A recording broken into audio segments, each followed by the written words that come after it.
Hello, fabulous world. This is Allie with the Right Place, Right Time, author, ghostwriter, and book coach, here with another episode of Open Book Broadcast, where we talk about anything and everything to do with writing and publishing, and we are an open book about it. I am super pumped to have Fallon with me today. Fallon is a story development coach and editor, a tarot reader, a fledgling herbalist. I always screw up herbalist. Native Vermonter, imperfect homesteader, self-proclaimed cool mom, and a freedom-forward dreamer who has loved books for as long as she can remember. She's optimistic, idealistic, passionate, and trusts her instincts to change the world for the better by building people up and celebrating all the things that make people and their stories unique. Welcome, Fallon. Thanks for having me, Allie. I'm excited to chat with you this morning. It's going to be fun. Yes, so much fun. Folks, we're bringing a lot of things to the table here. We're going to talk about what it means to work with an editor like Fallon, structuring your book, receiving feedback, prioritizing your writing, and God knows what else is going to filter into this conversation between the two of us, because we are snappy and sassy and we say it all straight from the hip. So, Fallon, let's just begin with, who are you when business shuts down for the day and you close up that door and you go about regular life? On any given day, the first thing I do is go spend some time with my family. I'm a mom first at the end of the day. That's why I love working from home. It's why I like, being in the remote capacity, being independent. I get all of that extra time to spend with my kiddo. And, I grew up in a place where I didn't have my parents for 40 or more hours a week and was shucked between one location and another and sort of back and forth. And it is really important and special to me to be able to be so much more hands-on with my kiddo than I ever got a chance to be with my own parents. So mom first, gardener second, bread maker third, partner fourth, probably by just the nature of how things work. And I'm becoming an expert pizza maker. So homemade pizza dough is kind of my jam. Oh my gosh, I love it. I love it. So when you said bread maker, are you like legitimately making bread, or do you mean like bringing home the bacon?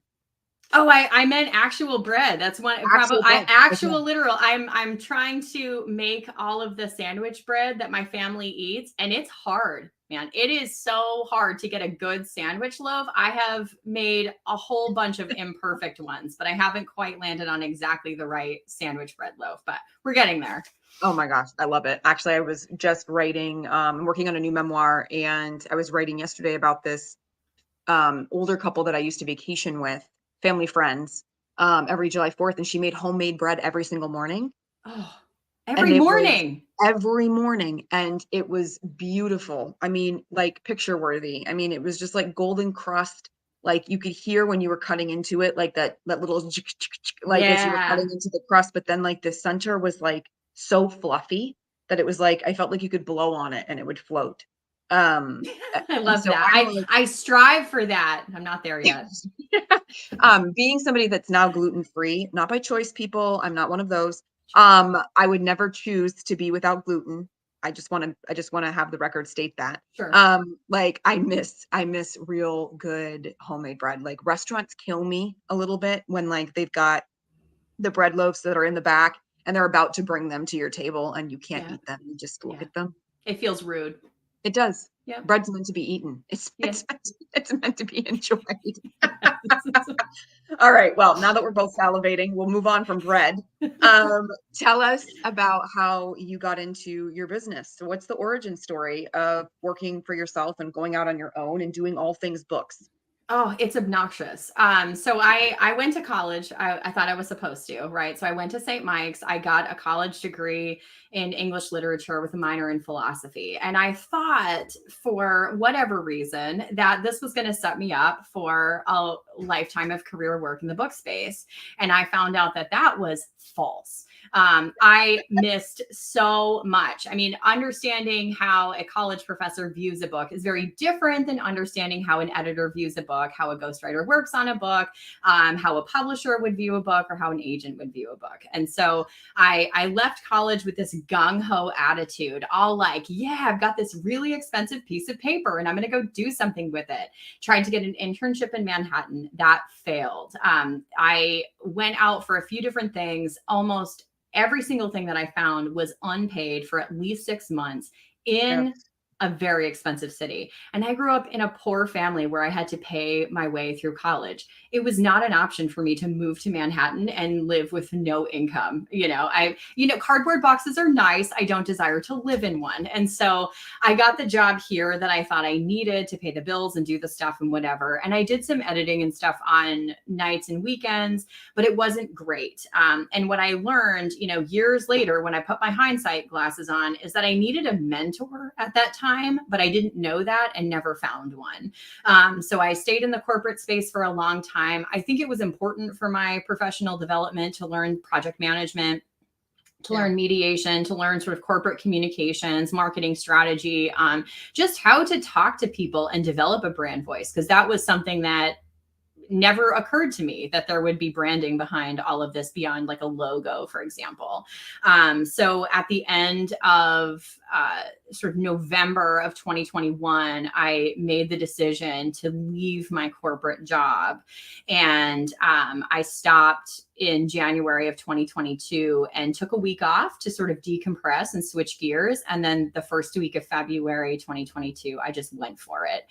It was one of those situations where, I had to figure out what my next step was.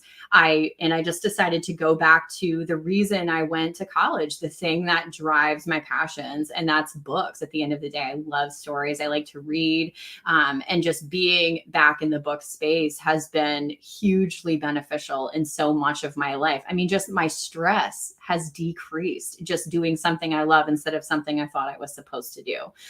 So I came back to books, sort of realigned my strategy, figured out what I was supposed to do, and I finally sort of landed on developmental editing through story coaching as being a natural thing for me to be doing, given my communication, mediation skills, brainstorming skills, project management, all of the stuff that I learned in a corporate setting, mixed with the education that I received and all of the self-study I've done since then. It's been fun. Yeah. Oh my gosh. I relate to so much of that story. And I know that you and I have chatted personally, but the rest of the world wasn't in on it. And so, I relate to that. You go to school because you think that's what you do. You go to school, but then you get the degree in the thing that you love, thinking that that's going to automatically transfer. Then you get into the harsh, big, bad world, and the transfer is not so great, which I kind of blame. I'm not going to lie. I kind of blame academia in the English and literature and creative writing spaces, because they are not being realistic. It's like the tenured academic professor who's only ever been the tenured academic professor, right, in English literature, creative writing, or whatever, has this very narrow lens as to what that degree actually offers you.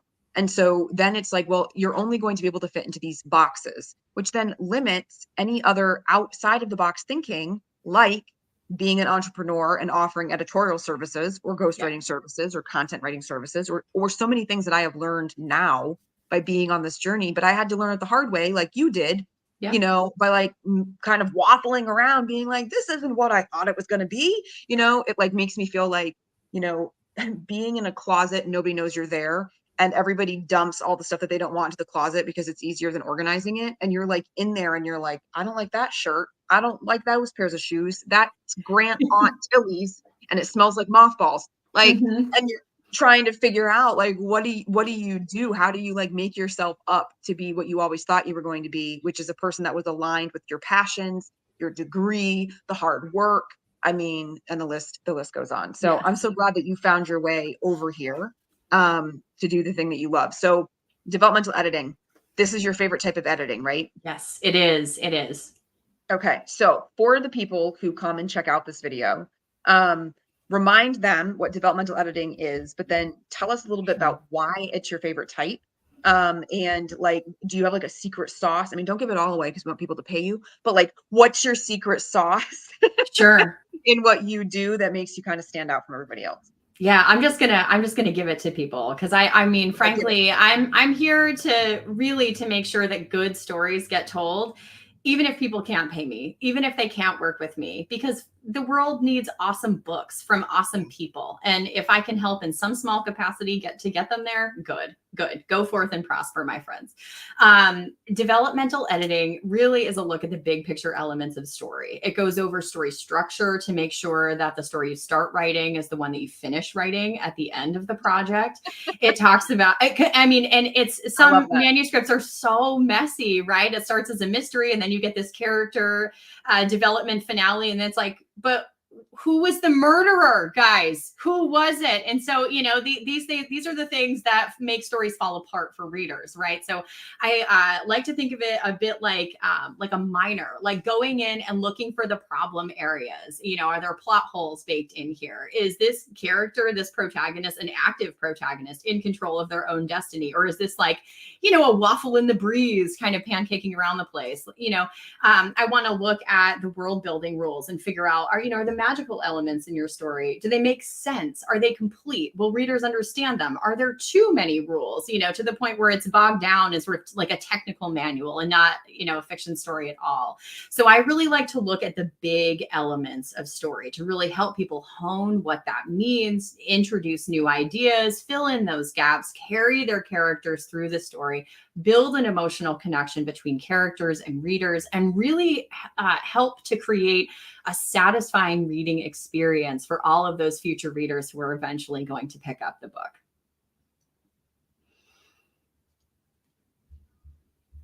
I'm like busy like typing over here because I want to catch some of these juicy tidbits. I really, really, really love and appreciate that you said like where you end up is where you began, right? So huge. And it's such a problem, I think, for especially for new authors, which I don't know if you tend to serve a lot of new authors, but I tend to serve a lot of new authors. Yes. And the people that come to me are not writers, right? I think that there's a distinction. So they're people who have, you know, the wish or desire to write a book for any number of reasons, but they're not studied in the art form of writing a book, right? So they want to be the author, but they don't have a clue how to go about that or to enter in. And, you know, they just like sit down and they start to write and they think that that's it. Like that's the process. That's how the book is going to come to be. And for some that will work, like just kind of like mashing around for a while until something reveals itself. But ultimately it doesn't end up being a well-developed story in the end. And that's the other problem, right? Is that people tend to think like, well, I drafted it. And it's like, well, yeah, well, it's not a one and done kind of thing. You can't just like print the thing you just drafted the first time. You know, so developmental editing to me is like the most important part of all of editing, right? Yeah. All the levels, like this is the one that's going to make sure that the mess turns into meaning, or the abstract turns into art, right? Like it's bringing it from, you know, the batter to the full cookie. Exactly. And it's not going to be a perfect cookie, right? And after developmental editing, there's a whole bunch of other stuff that comes. You know, people are really going to lean into line editing and make sure that each line supports the overall story development, or they're going to go to copy editing and make sure it's grammatically sound and reads cohesively and smoothly. And minimally, proofreading is essential, especially after a developmental edit where pieces and parts are moving around. And, you know, if you're cutting and pasting, there's going to be continuity issues and other things. So developmental editing, I think, is usually best done in at least 2 passes. One to do the big sweeping cleanup, and the second pass really is to catch the nuts and bolts and smooth some of the things to prepare the manuscript for the line editing or copy editing stage. Yeah. And I'm so glad that you said that. I think people want to the heavy lifting, I feel like, can be the drafting, getting the words down the first time. And then it's like people are exhausted and then they don't want to have to go through those next rounds. But the next rounds are so important. Otherwise, you've got like a half cooked thing, you know, to keep with the cookie analogy. And I think that, you know, what's going to end up happening is you fix everything on that developmental level the first time, like those big things the first time. Well, then you don't know if by fixing those big things the first time, if it creates new big things that, you know, you couldn't have seen before because you were looking at a different draft, like a totally different version. Right. So, you know, just like, you know, you're going to paint the walls and you're going to put on the first coat of color. You're not going to be able to see that there's still like uneven patches on that wall until you let it dry and you get good lighting and you stand back and you scan, and then you're going to go, oh wait, this needs a second coat. Right. Yes. So Like that's the job of developmental editing, is like before you put on your glossy finish or whatever, you need to make sure that everything's even throughout the whole manuscript. Yes. So how do you begin working with somebody once they're on board? When it comes to a developmental editing, so the onboarding process is very loosey goosey for me. I like to have a conversation first before we start any of the real work. A 30-minute brainstorm call to talk about the project needs, what someone is hoping to get out of the editing process, what they want to learn about their story, and how to look at revisions going forward, and then sort of figuring out what their approach might be. Because I think at the end of the day, when I'm talking with someone who's looking for developmental editing, not everybody is going to be a good fit for me. I do developmental editing in a coaching capacity. I'm not going to mark your manuscript. I'm not going to, move the things for you and sort of do that heavy lifting or make those suggestions generally. And there are some exceptions to that rule depending on how intense or invasive the revisions need to be. But generally speaking, it's done in conversation and collaboration. I want to ask questions. I want the author to come up with the answers on their own. I don't want to feed them what the next scene should look like, because then I'm participating in the story and that's not my role. It's not my function. Instead, I want to ask the right questions, the what ifs and the whys and what happens when, to get to the heart of what the author wants the story to become. And then we'll sort of go through a process to shape that story to get the manuscript in alignment with the author's vision. So it's this, sort of cool iterative process where we start with a conversation, figure out, how much intense work the author wants to put in, how much support that they want.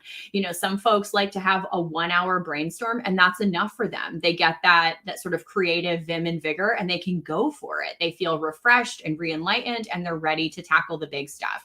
Some authors need a more structured planning approach where they like to check in with somebody weekly or bi-weekly, make sure they're staying on track, they're hitting their word count targets, they're getting their chapters done, they're going through the next phase in the process. If they hit a stumbling block and they get to a place where, I'm halfway through, I was feeling good, but this scene is really causing me a hang up, well, then we can jump back on a call. We can talk it through, figure out what has happened in the process to hang them up, get them through that and on to the next phase. So, the coaching capacity can be as little or as much as the individual author wants or needs.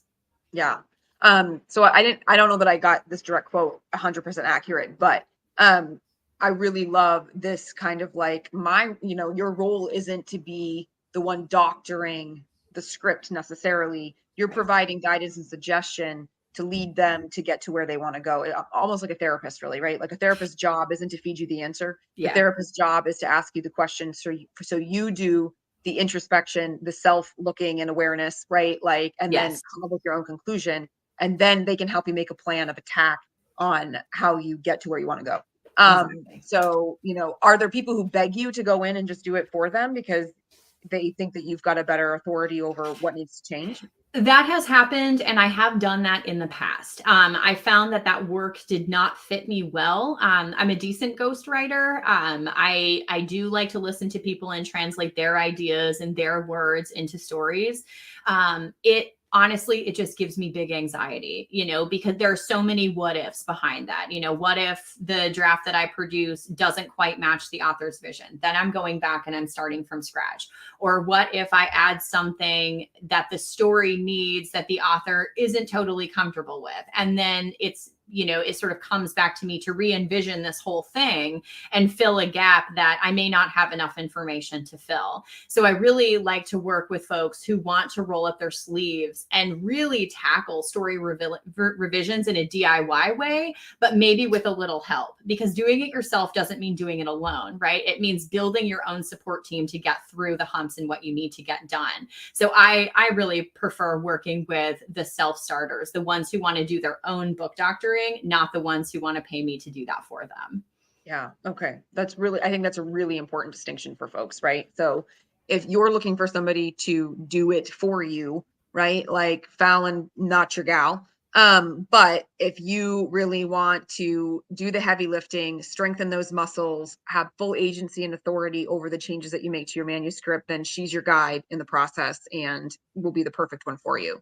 Now, Fallon, do you like to specifically center yourselves within fiction genres?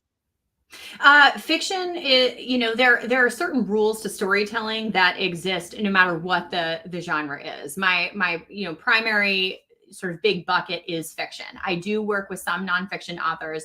I'm really topic specific when it comes to nonfiction because I'm not a nonfiction reader generally. And I think that's really important. So I'll say that first.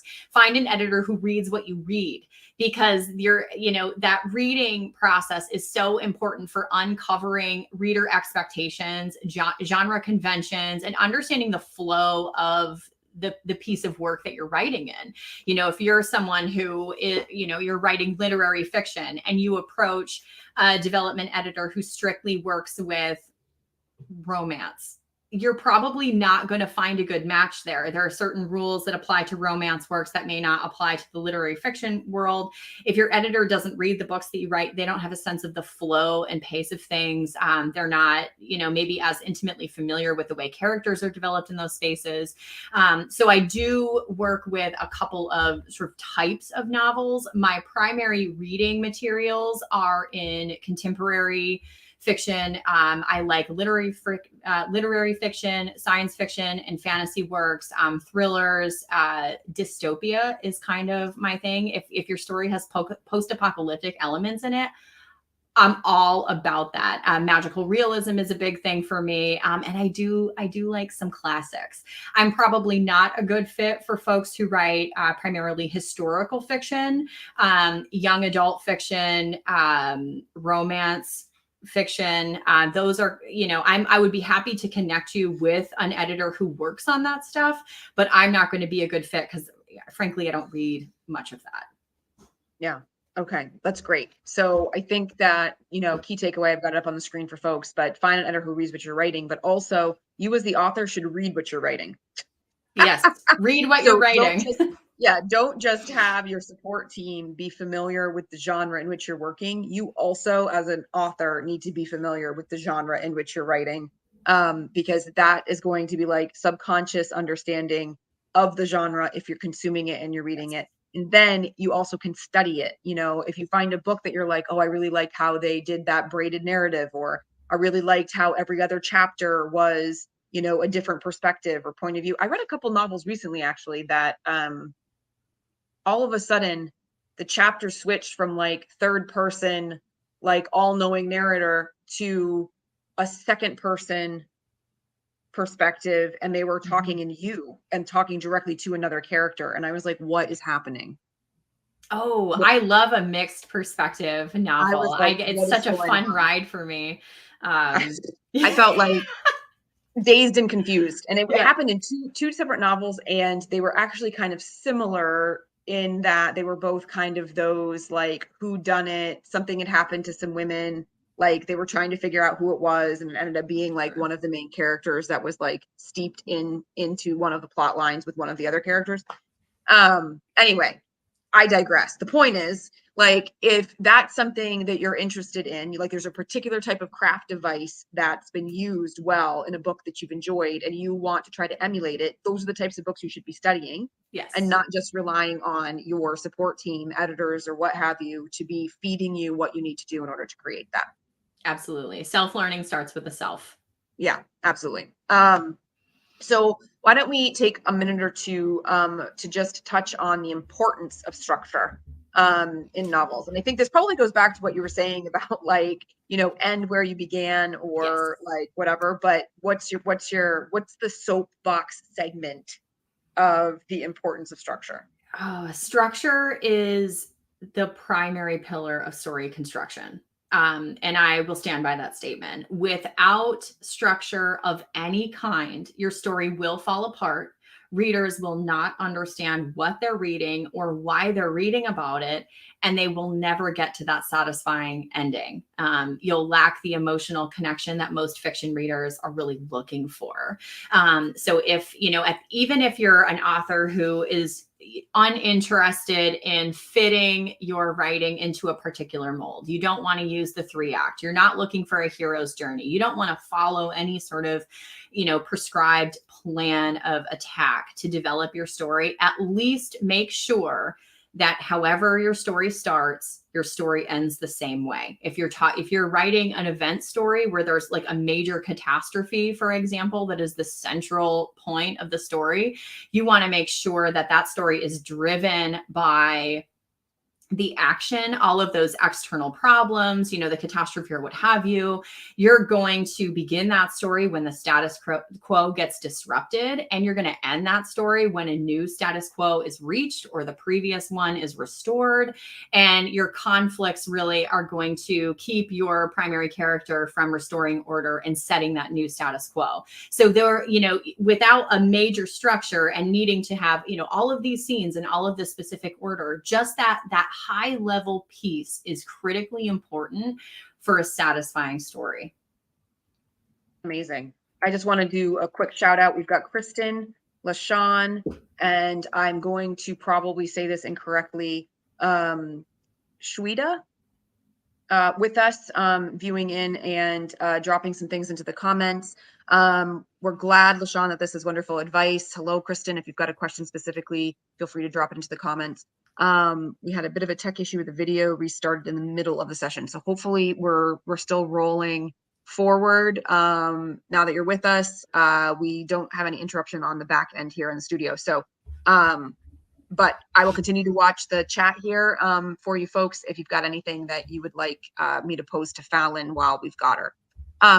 Okay, I love all the things that you're saying about structure. So important. And I feel like a hard thing for new authors, right? Because Yes. It's like they just don't know how to put things in order. So do you do any kind of like specific tangible exercise with them to help them kind of wrap their brains around structure, like how to organize all these ideas that they have? Tangible exercises, not so much. It's really an interview process based on the principles of appreciative inquiry, of understanding what the author is trying to communicate through their story, looking at their message and helping them create that on the page. So I'm not going to give authors sort of worksheets or writing prompts to go through or have them noodle over things that are unrelated to their manuscript. I really want to talk to them about, the start and the end first, and then all of the stuff that fits in the middle, sort of secondary, because, all of that middle stuff gets the reader from the beginning to the end, right? So usually the first place we start is in looking at the first chapter and the last chapter. Of your opening and closing scenes often are mirror images of each other, right? Your protagonist starts in one place, especially in character driven stories, you're going to start here, you need to end up here, and you need to show how the character transformation takes place. So that closing scene really is going to be reflective of all of the changes that your character went through since the beginning of the story. If those two critical scenes are misaligned, it doesn't matter what's in the middle. There's a structural issue. So we're going to look at those two scenes first to figure out if the structure is mostly sound, and then we're going to tackle the stuff that comes between them. Awesome. So one thing that I like to think of is like, I like to think of it as bookends. Like you have bookends that hold your books together, right? And like one is one L and the other one, like they're like this, right? And everything is stacked in between. So these are kind of mirroring each other, and everything in the middle is the stuff that's holding the two bookends, right? Or the bookends are holding the stuff in the middle. Another way to think about it, right, is a bridge. You're on one cliff, you're trying to get the other cliff. Every step along the way gets you from one side to the other. Yes. And if it's not working, you fall to the ravine below you. Yes, exactly. And your readers fall into a plot hole. That's a DNF. And they're going to shelve that. And they may not pick up a story from you again. And that's, I think, the biggest challenge is that sometimes One poorly constructed novel can destroy a readership base before it has a chance to take flight. And that's a really sad situation. There are plenty of self-published authors who fall into that trap. Like, I don't want to make the investment in myself now. I'll just do this, see what comes out of it. Maybe I'll hire for the second novel. But if that first novel falls flat, getting readers to trust you again a second time is really difficult. Yeah, absolutely. Like it's the power of the first impression, which we all know Absolutely. from job interviews, people we've met, friends that we've made or not made. Like, books that we choose to pick up based on the cover alone, let alone even reading a paragraph or a full chapter. So first impressions matter. And especially if you're going to do this thing as writing a book, which is a long game, and it really is all about self-promotion and marketing on the other side of that, no matter how you publish, like you got to do it well right out of the gate, or you're kind of shooting yourself in the foot. Okay, we've got 3 questions. Okay. I love this. This is like the most people who have ever showed up live. Okay. First question. How do you deal with the client not taking your advice or corrections in case something is a glaring mistake? In stride. I think the hardest thing, I mean, especially maybe for me, maybe it's just a me thing, but I like to think of giving advice that's actionable, right? I don't want to ever tell somebody something that's too high level to act upon, right? A piece of advice is always given intentionally with specific instructions for how an author can look at it to fill in whatever that mistake is or to fix things.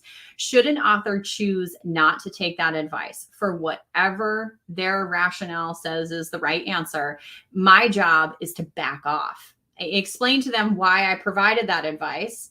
Allow them to make that judicious, decision on their own and to just move on. I understand that can be anxiety inducing for editors, especially if your name shows up as the editor on a book that goes out with something that you feel inside is maybe less perfect than it could be, right?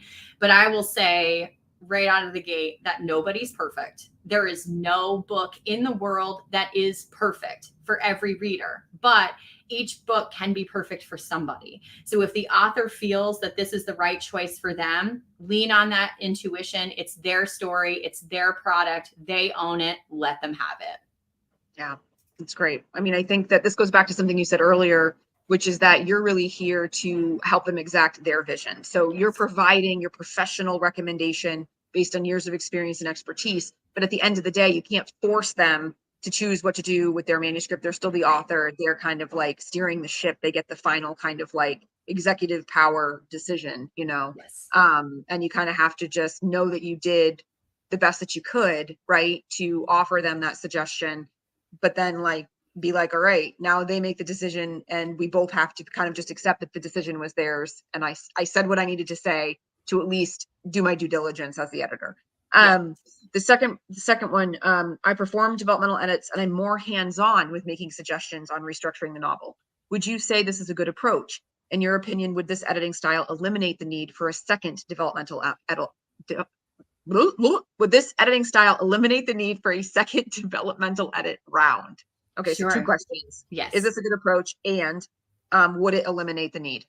So this is a fantastic question. And this, the answer to this one ultimately comes down to author preference and what they're looking for.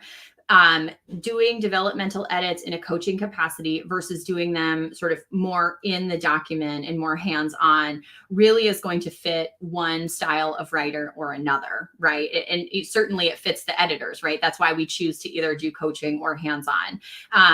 So it is a good approach. It's a good approach for a lot of people. It is the primary approach to doing developmental edits. It's what's traditionally been expected, right? Is to have the editor put their hands on something and like noodle around with it and make some changes, send comments and stuff. I like to do things different. I've not been somebody who likes to follow a straight path. And so, I veered off and just threshed my own through the word forest. And I feel pretty good about that. So I like to bring the coaching capacity into the developmental edit space and talk through what that looks like rather than put my hands on it. But I think both work very well.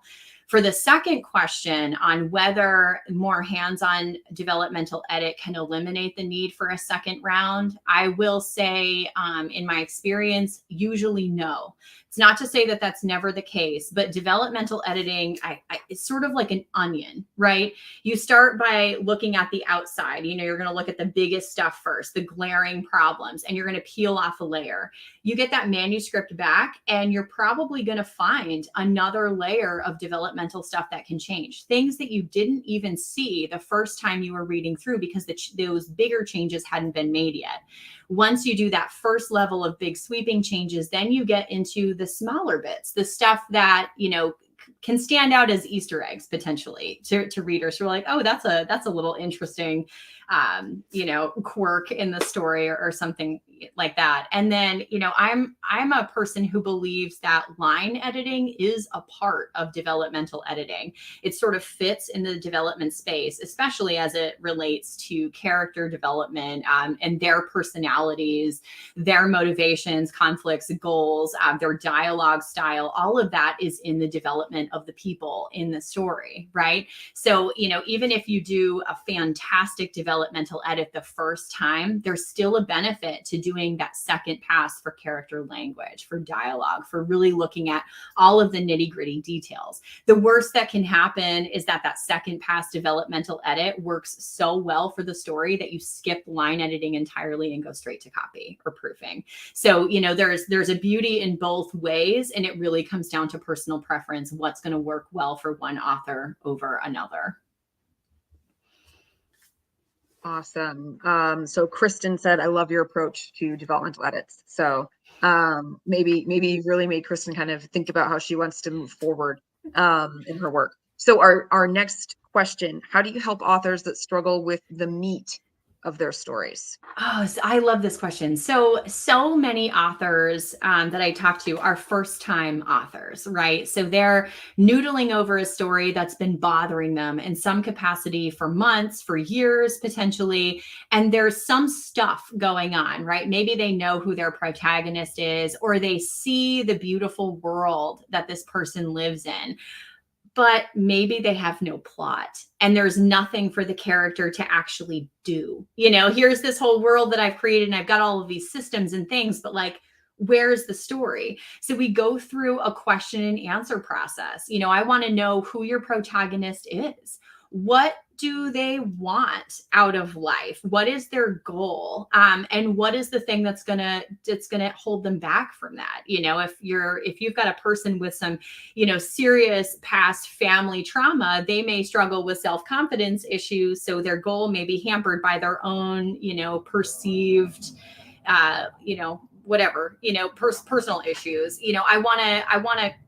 I want to look at those elements and really flesh out who the characters are. And then if authors are struggling with the meat of their story, we look at what kind of plot can really enhance that character and bring them out. How can we show the world what the story actually means and what the message is? And often it comes down to planning, right? So there is, regardless if you're a plotter or a pantser, there is a beauty in the planning process. Even if you never write down any of the answers to the questions, I probably have some for you. What is the message that you want readers to take away from this? What do you think readers will gain by reading your novel? Which readers do you want to read your novel? What are the major events that happen? Who are the major players? So we're going to go through sort of a Q&A to figure out all of these, details that the author may or may not have thought about, or may not have needed to communicate to another person. All of the stuff that's sort of wrapped up in their head. I want to pull it out, sort of, and comb it and love it and sort of, and make it soft and beautiful. And I want to, pamper it and really get it to a place where the author can see all of the stuff that's already there, all of the story that they already made for themselves that they just didn't know how to articulate, and help them put that down on paper and then execute the flow. So it's a lot of fun. Okay, I'm giving you an assignment. You have to find a way to create something hilarious that's like the difference between the author who's teased their own hair and created the bird's nest, and you like they're like combing it out and smoothing it out and making it soft and braiding it nicely. Like that's like all I could picture when you were just talking about. But it's a perfect metaphor. Wait, there's jets. Can people hear jets? Not anymore. Okay. So yeah, there are so many really amazing tidbits in here, Fallon, that like you'll have to go back and like rewatch this interview and look for all of the like quotes on the banner so that you can just like blow up your social media with all of the gold nuggets. Two things though that you said in this last kind of like segment while you were answering that question. One, planning. I always say start strong foundation, strong finish, right? Mm-hmm. Like, and foundation can mean different things to different people. You know, if people write things down or have them in their head, if they have full outlines or not. But like you still need to have some sort of conceptualization of what you are trying to do. And yes, that will evolve and change as you get going, like as you're writing and working with the manuscript material, but like don't just sit down and don't have a plan, right? Like that's not going to be a winning strategy. Have something. The other thing I think that you mentioned was like, you know, what does the story really mean? I think that is like central to success. Yes. Like knowing what you're attempting to achieve. Plot is nice, character development is nice, world building is fantastic, like all those things. But if the story doesn't have an actual freaking meaning, then none of that matters, right? And so to me, your meat is going to be just rare, you know, and again, not cooked, to go back to an earlier analogy we were discussing, if you don't know what exactly it is that you're trying to say. Yes. Okay, we've got another question, and then we're going to go back to kind of our regular scheduled programming and wrap up. How do you advise authors who write stream of consciousness and think they have a great book? Not everybody's Jack Kerouac, and not everybody should be, because he did a lot of drugs. Let's just throw that out there. Stream of consciousness writing is a great way to get a first draft out of your head and onto paper. Do it. Back when I was in school, it was called a madman draft, right? It's just get all of the stuff out of your head that you think needs to go into this book. And it doesn't matter what kind of sloppy order it's in. You're going to fix it later. Just get it out. And I think that kind of advice works well in the writing process for most people. If you're a writer who gets stuck on the self-editing as you go, try to just write your story in a stream of consciousness manner. But the beauty of writing, the craft of writing, happens in the revision process. So, you know, you take that stream of consciousness manuscript and you need to have that critical distance, that time and space away from your own writing, so that when you look at it again, you can see the foundational elements underneath all of the sort of mishmash of thoughts that you've put together. And that's where you're going to really find the key storyline and then be able to hone it, refine it, and do all of the stuff to make it shine. Stream of consciousness can be great, but I would say if the draft that an editor receives, a developmental editor receives, is strictly in a stream of consciousness format, and it's very loosey-goosey, there's no real structure, it's a, you know, kind of a mess, or it appears to be a first draft, that may be a better candidate for some book coaching, to go over what are the storytelling basics and what are reader expectations behind this, and how to sort of overcome a gap or perceived gap potentially between the author's writing style and the readership base that's ultimately going to be judging that writing at the end of the day. To those authors, I would say you probably do have a great story, but we need to find it. We need to unearth it and make it accessible for readers. And some authors are going to say no, you know, and that is also part of the art and creativity of writing. You can produce any kind of story, any kind of book that you want. And there probably is a market for it somewhere. There are lots of small presses, indie presses, experimental presses, hybrid presses that pick up experimental work that explore some of these sort of different types of story structure and writing styles and things. But even those presses look for specific things. So look at what your publishers want. Take a look at what the conventions are for stream of consciousness books to at least get the basics underway. And then you can sort of tackle revisions. But Again, one thing that I tell every single person who onboards with me is that developmental editing is subjective. There are some basic rules, but every single editor is going to assess a manuscript differently. You're never going to get two identical manuscript assessments from two independent editors. It doesn't happen. We're all different people. We come from different backgrounds. We have different principles and values, different lifestyles, different family traumas, different shit that's going on in our head on a near constant basis that we're mining through anytime we pick up a project. And every author is the same, right? So, look at the foundations of those things and figure out how to make that stream of consciousness style work for the author, work for the editor, and be cohesive for the reader at the end. I think that really goes to the point of like, find an editor who aligns with you, right? Yes. Like, because we are Yes. all so different, and we're all going to be looking at a piece with a different lens and perspective, find somebody that aligns with your values, beliefs, and ideals.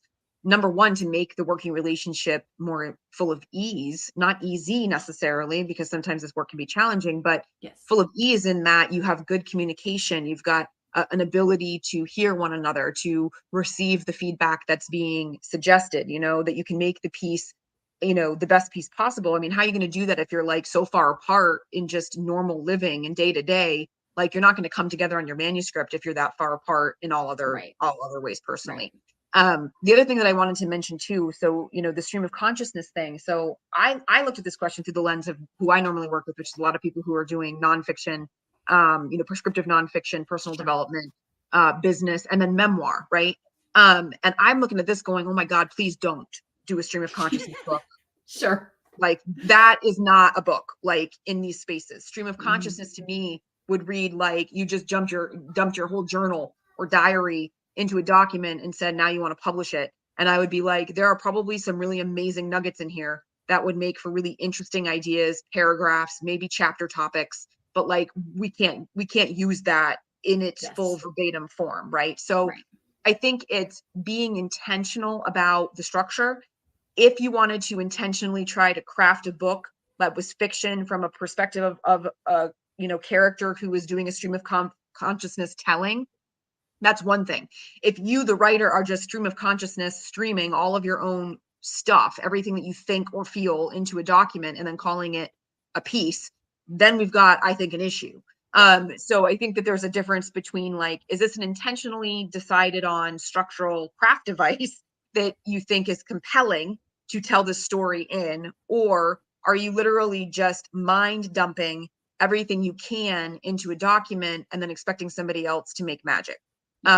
So I think, like, in terms of like, how do you advise those authors who think that they have a great book? I think that you need to ask them what their intention is. Where are they in the writing process? Do they see this as being the book itself, or is this really like their vault of notes, their vault of like personal musings that they want to translate into something deeper or greater?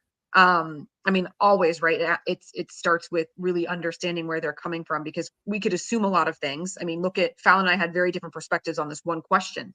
So, we could assume a lot of things and ask nothing and then be worse off. We have to have the author tell us, well, what is this supposed to be exactly? You tell me what you're seeing, what you're thinking about it, where you want to take it, and then I'll tell you what I think is the next step based on my professional, opinion. These are really great questions.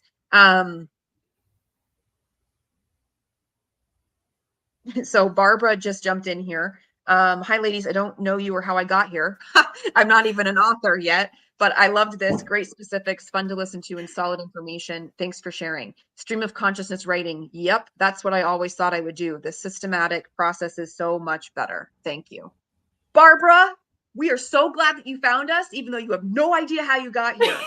Welcome. Welcome. The universe has guided you to where you need to be, getting some of these juicy tidbits. Okay, folks, we do have to start to wrap up, but this is going to be living on LinkedIn on my page. Fallon will probably come over, grab it, repost it.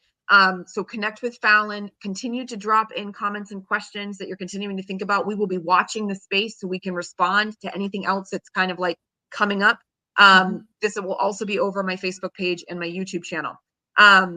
But before we let Fallon go, Fallon, tell us a little bit about your freebie. You have something called Stepping Stones to Self-Edits for self-edits. Yeah. Yep.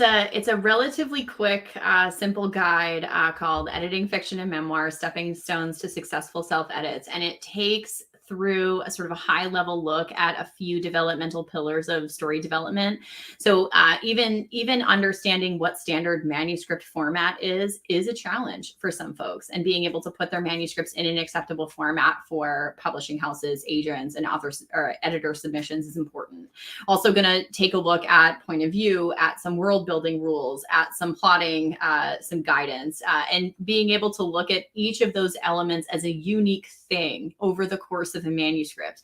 Because I think, what developmental editors do is, sort of an ability to look at all of the elements at once and put them in a way that makes sense to the editor, who can then translate all of that recommendation to the author. But authors don't have the training for developmental edits and may not have an approach that does that. So Stepping Stones breaks it down into one topic at a time, so that you assess your manuscript for this first, then you assess it for this, and sort of so on and so forth. And when you get to the end, you should have something that's at least relatively cohesive and likely ready for a professional developmental edit, or even a beta read at minimum. There's also a bunch of other resources on my website that people can just grab. And if anybody has a resource that they can't find, or would like to have my take on a resource that already exists, I am open. So send me an email on LinkedIn or right through my website and tell me what you're looking for, and I'll just build it for you. Because like I said at the beginning, at the end of the day, I want you to write a good story. And that I don't care if you can work with me or if you don't. I want the good stories to be in the world. I want it to change the world for the better. So if I can help in my tiny capacity to do that, I'm here for that. Yeah. Oh my gosh. Here. Cheers and preach and all the things. Because we don't want more shit in, more shit out. Like when it comes to the book publishing space, we want good stories, good books, great voices. We want to leave behind a legacy of really wonderful content, not crap that the future generations are going to pick up and think is truth. Okay. Yes. So, we need better stuff. So work with better people. LaShawn, I'm so glad that you're here. LaShawn says this was wonderful. Thank you. I'll definitely check out your freebie. So Fallon, be on the lookout for LaShawn. Shweta, oh my gosh, I hope I'm saying that right. Said this was a very insightful talk. Thank you so much. I'd love to connect with you all on LinkedIn. Please do send us those connections. We would love that. Kristen said thank you so much for your insight. So wow, what a freaking wonderful crowd and a wonderful conversation. Folks, I'm going to be doing another open book broadcast next month in August. It'll be a recorded interview with Tanya Brockett. Tanya is a ghostwriter, an editor, a podcast host, an author herself. And so I'm really looking forward to that conversation. That was actually going to be a recorded interview that we will then drop into LinkedIn when it's ready. So definitely have your eyes peeled for that. Between now and then, you can find me, your host, Allie, at therightplacerightTime.com. And if you are thinking about working on a nonfiction book or memoir, especially, and you want to have a chat about that, then please DM me. We can set up a 20-minute story stroll. I go for a walk, you do all the talking, and we talk about the story that you want to write. Fallon, anything that you want to say before we end our time together? I would say two quick tips for authors approaching developmental edits is that you should plan to spend more time on the revision process than you ever did in the writing process. And that feels very scary for authors, especially if, a book took 10 years to create, but it wasn't 10 years, right? It was a few hours a week or a few hours a month spaced over 10 years. Most authors spend twice as long revising as they do writing. So if you feel like the revision process is slow, it's because it is. It's slow and methodical because you are literally re-envisioning your story from the ground up to make sure that it's the best that it can be.